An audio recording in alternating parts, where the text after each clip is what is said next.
I'm better late than never. Today's been one of those days that's been hard to schedule because I've started seriously pool snorkeling and training for diving. I think before I've mentioned that I'm debating diving again,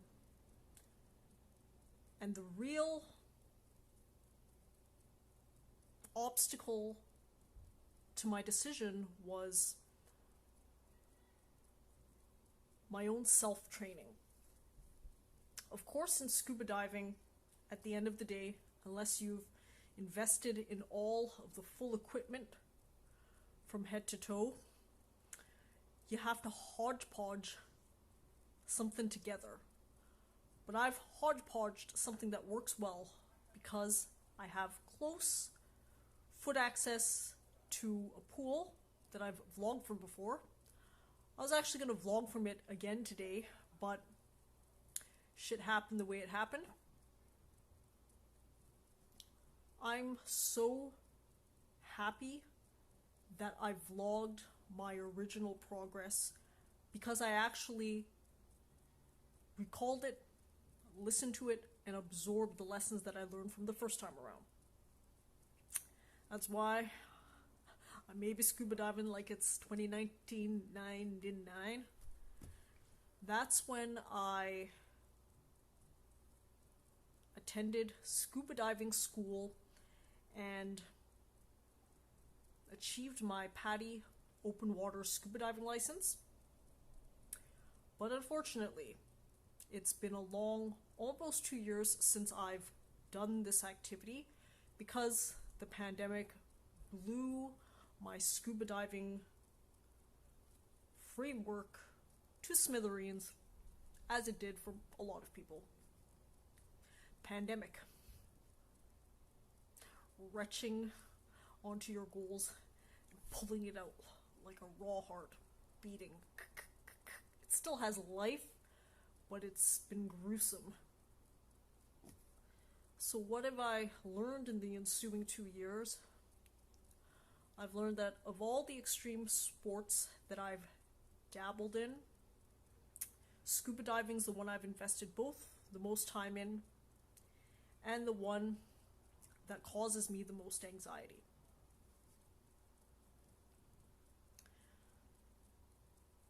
In preparing myself mentally to maybe dive again, I've been researching what other people think about it, aside from the dive shop, dive school that I learned from. Indeed, cold water, Vancouver, has a reputation for being difficult. The difficulty owes to a couple of factors. The cold water is colder and therefore requires more equipment that weighs more. So because we usually dive from the shore, we have to have the physical ability to carry all that extra weight and the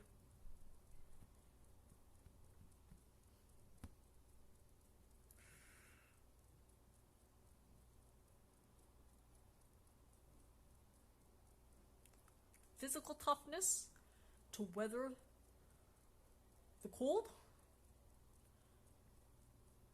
Of course, the physical toughness can be substituted with something called a dry suit, which some professional divers use to dive in waters as cold as Antarctica and the Arctic.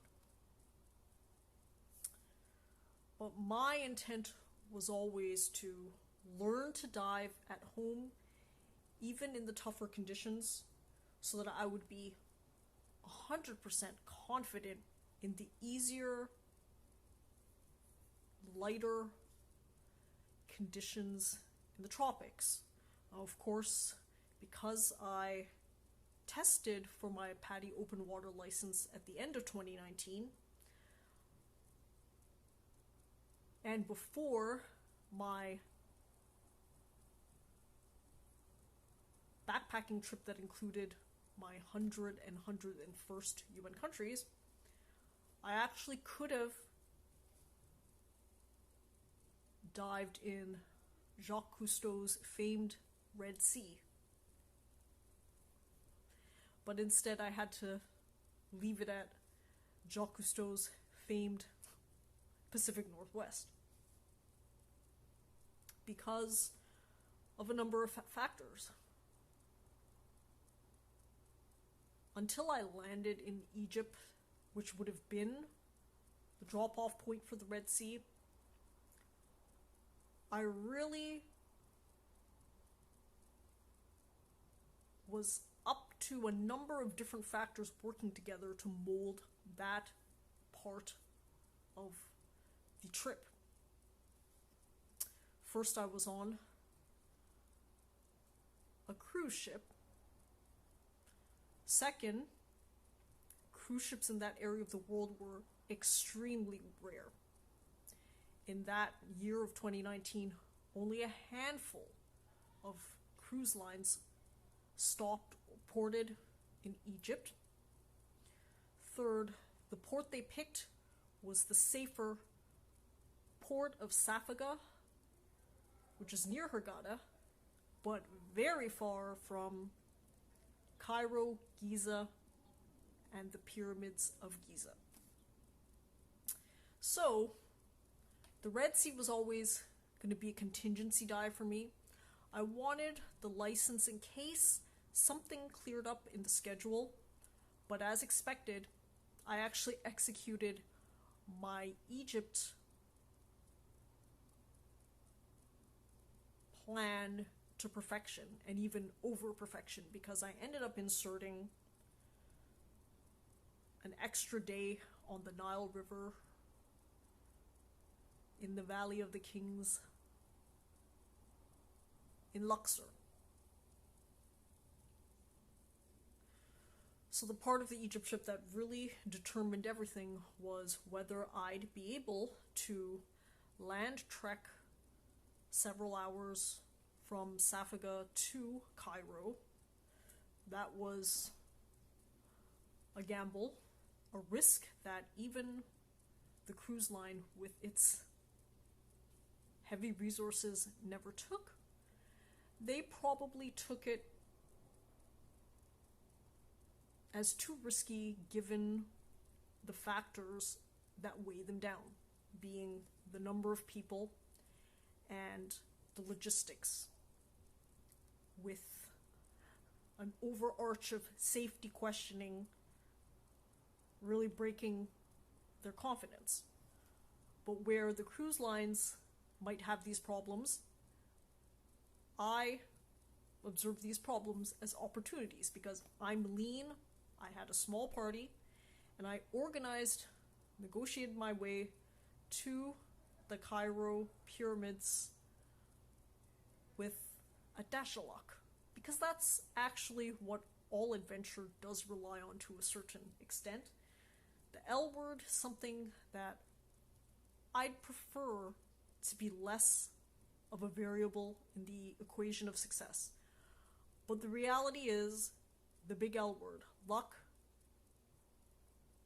plays its part and often plays a significant part. For me to have compacted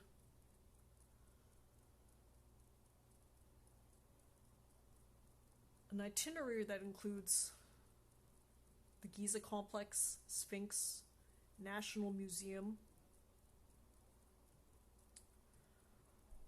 Luxor Valley of the Kings, Nile River,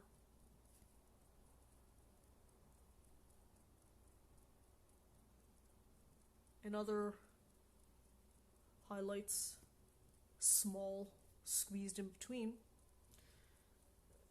relied on a number of factors going my way.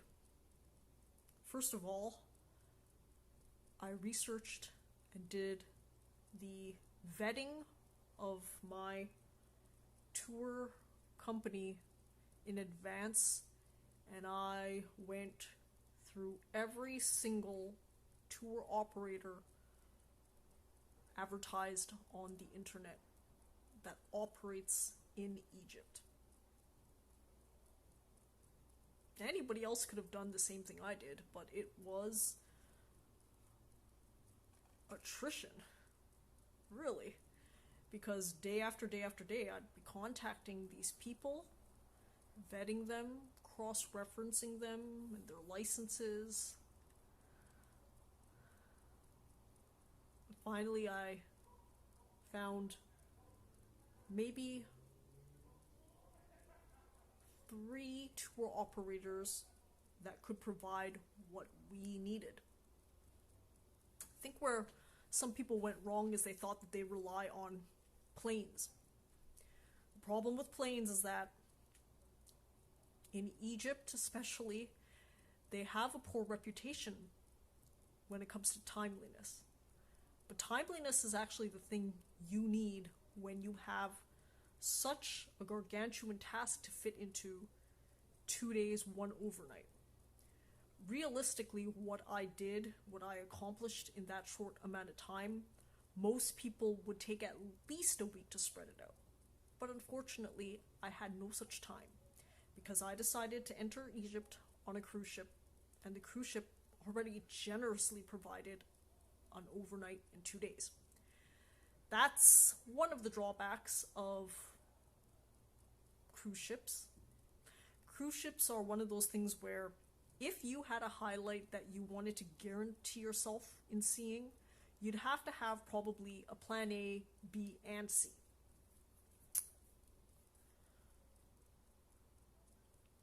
Someone else I met on the cruise ship did have such a plan B, which is basically flying via Egypt home so that they'd have a couple of land days on top of the days that they had via the cruise ship.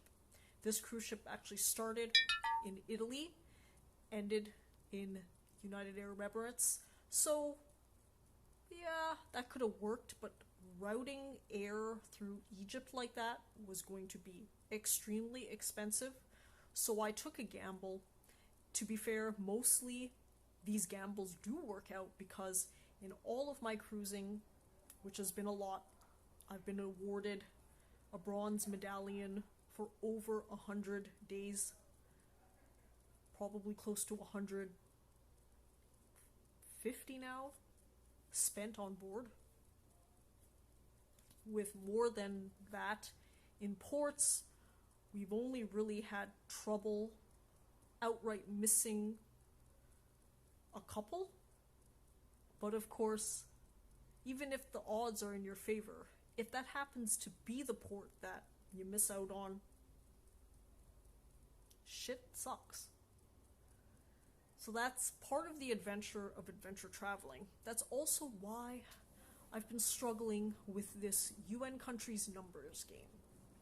The pandemic has taken that type of activity and turned it almost impossible to do on a budget. Of course, you could still do it with infinite time and infinite money, but I live in the real world where I have those constraints. Before, country hopping was easy.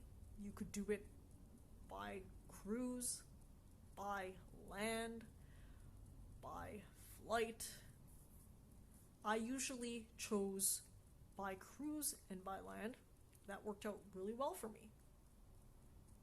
Part of why I was okay taking a gamble on Egypt is because on that same itinerary, I visited such highlights as Israel and Jordan, Italy, Greece, Cyprus, Oman, United Arab Emirates. So for what you take on risk in missing an individual port, you make up with in breadth. That's usually been the okay contingency for me. In some ways, you could argue the plan B is built in. The plan B is built in because if you were to catastrophically miss Egypt, you still have an Israel, a Jordan, an Oman, etc., etc., etc., that can make up the loss. And if you happen to miss it, then you would just schedule a land trip to guarantee, or another cruise that also goes through the Arabian Peninsula. But I essentially executed in the only 3 to 6 month window that Egypt has had in the last probably 5 years, going on a decade since the Arab Spring.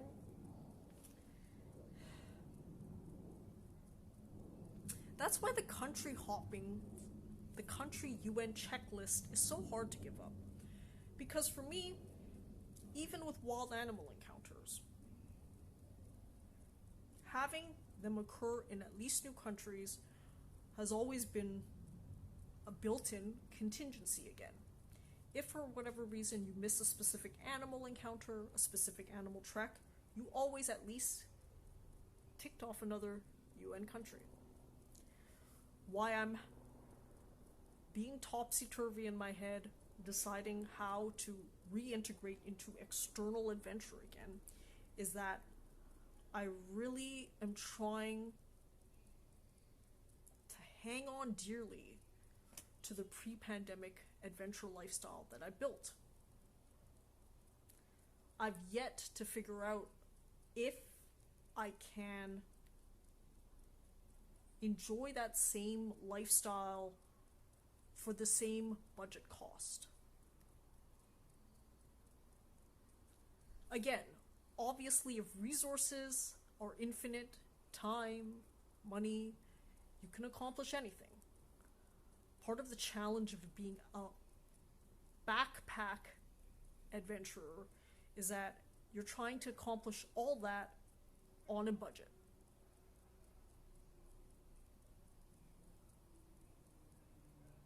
I'm still thinking about how to do that. So in the meantime, while I was thinking about how to do that, I thought maybe I'd scuba dive because I'm in the area, the season is upon us, but again, I've encountered my share of problems with that. The reality, as I started off this vlog, is that scuba diving in Vancouver is difficult. It's more difficult than in the tropics. It's difficult physically, mentally, and emotionally.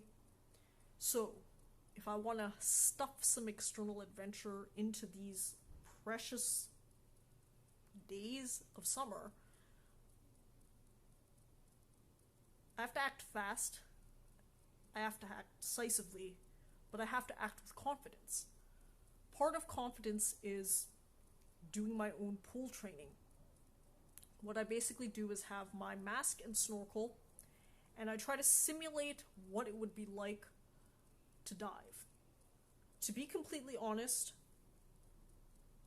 there are scuba related skills that I have to work on. For example, maintaining buoyancy, ascending and descending. But I think those I'm much more confident in if I'm confident with my motherfucking dive mask. That's the thing that I've struggled the most with, and that's the thing that's caused me failure when I tried before. I've explained before that my first dive experience was actually cageless shark diving in Australia, and that's probably one of the worst ways you can introduce yourself, given that diving is such an extreme sport. So, what I found the most difficult was just struggling with my mask, struggling with my nose in water, struggling with how to clear my mask, and struggling with how to feel comfortable when you momentarily lose both your nose and your mouth. So first you got to do it in tiers. You got to be comfortable losing the nose but keeping the mouth. That's actually what I've been working on while reintegrating in my pool training. My local pool really only opened up recently, and that's why I've been rushing. As soon as the HIIT challenge naturally ramped down, I've ramped into my own pool training, swimming, snorkeling, etc. To be honest, I've actually responded much better than I would have thought originally. I would have assumed that I'd have some anxiety in the water again. Because, to be honest, I always do. I've actually even had some nightmares of me drowning. Because I almost drowned when I was a youngster, learning to swim. Of course, after that, I trained in swimming. I trained all the way up to right before lifeguard. In some ways, I probably should have just trained to become a lifeguard because I think I would have had a much better outcome with swimming. Now I'm definitely confident in my swimming, but I always have that little bit of a miss. I think sometimes there are certain areas, water being one of them, where you just want to overtrain to be confident. You need the reps. And you can only get the reps by doing the shit. So you gotta overcome whatever anxieties you have. And this time has actually been the best re-entry given I've had almost a 2-year layoff in between adventure traveling and the pandemic. So what do I need now to move with confidence towards scuba diving again? I think I have to review what adventure means to me in the post-pandemic world. This has been a recurring theme that I've mentioned several times now. Dance will always have the adventure role in my life. In between HIIT and snorkel training, dive training, I danced again, and I remember all of my choreography. It's a little rough, but I think it'll always be there. It'll always be there because I created it. It's my art. I have a unique connection with it, and it's something that I can use to train cardio, whether at home or abroad. But I've come to the point where I have to at least have some strategy for my external adventures. I know I can be adventurous by myself. I know I can be adventurous on this porch. I know I can even be adventurous in my creativity with editing my rockumentary. But the call of the outside, the call of the wild is pulling at me. And I'm gonna have to do some hard, introspective questioning as to what makes sense in this post-pandemic and still pandemic world.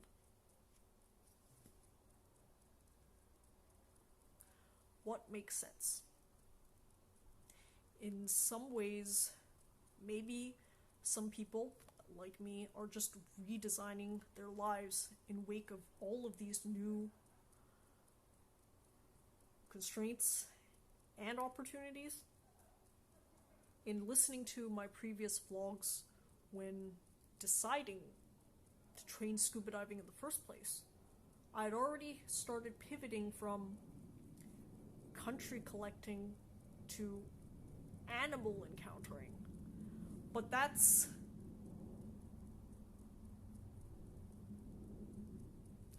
difficult to really encapsulate as a pivot per se, because I was still able to accomplish both goals within the same trip. Right now is the first time where I've really had to think about what matters most. And in riffing just now, I realized that part of the country collecting is basically a contingency plan B in case the wildlife encountering is a problem. Wildlife encountering is always a problem because wild animals be wild. Wild animals do what they want to do. Wild animals should do that. The problem is if you invest time and energy into observing them. I know, and I've met people that are heartbroken if they miss out. I've been lucky because I've done what's called volume. When I trek animals, I usually trek in volume, allowing for the fact that they do their own thing, and you might have to give them that many opportunities for you to naturally happen upon them in the wild. That's why I bush camped in Africa for 4 months over 13 countries. I wanted the seasonal change. I wanted the country change. I wanted 33 safaris, giving me all the chances in the world, and it took 32 out of 33 for me to even collect the big 5. The lucky leopard was the last, and I already resigned myself to the fact that I'd done everything I could. But with the volume, even if I were to have missed out on that lucky leopard, I had other animals to make up for it. Prides of lions, hippos fight yawning,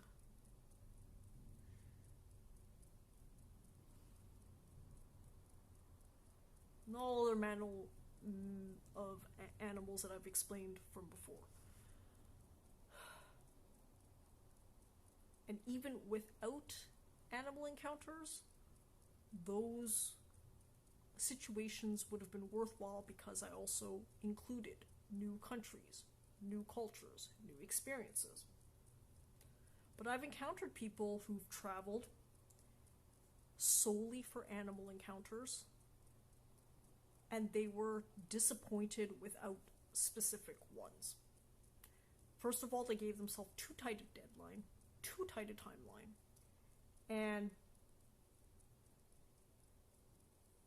for reasons that I might actually delve into my next vlog, they just lost out on that L word, luck. But how do you feel? Because other people usually travel in a way that's much more resource intense. I do volume. I could do bush camping in Africa because it's cheap that way. Other people did actually exactly the same trek as me, but what they did was substitute the camping portion for in-room, 4 walls and a ceiling accommodation, and that already jacked their price up by easily 5 to 10 times. So essentially, for the limited amount that they could trek, 10 days up to 2 weeks, I took that same budget and expanded it to 4 months. So, what am I doing? I'm gonna actually vlog the last 2 minutes, but be wary of my battery life. That's why I've been checking consistently, because the battery life is about to run out, but I should be able to get to my 30 minutes. In any case, I'm still confused, still talking my way out of this, and week by week, this has been a very important exercise for me. That's why even if this week I stopped dancing,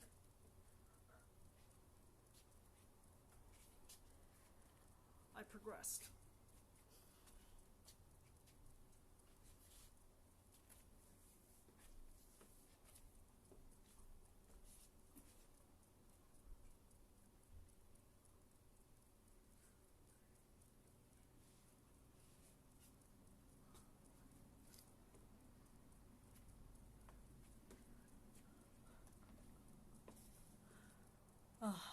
Yeah, that's just a little bit right there.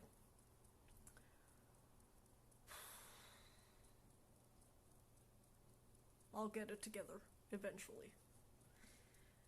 But at least this vlog has been basically a multi-media journal of sorts that I've just decided to share, because that's the way it's easiest for me to have the progress.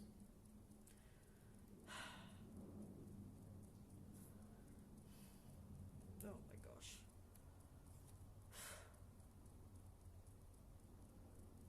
Way late, way late.